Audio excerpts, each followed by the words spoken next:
rámci sovietskeho útoku si môžete všimnúť, ako 3 tanky s Su-76 náznakom čelného útoku pomaličky vytláčajú SSákov z jedného zákopu za druhým, pričom ďalšia T-34 sa evidentne bude snažiť o obchvat po krídle,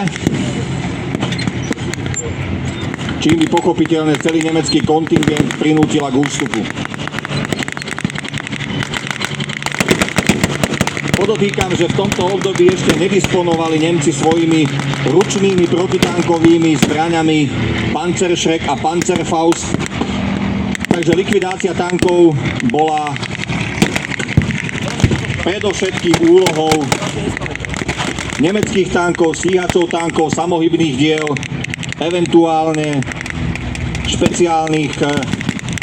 peších protitankových jednotiek vyzbrojených protitankovými granátmi, ale to bola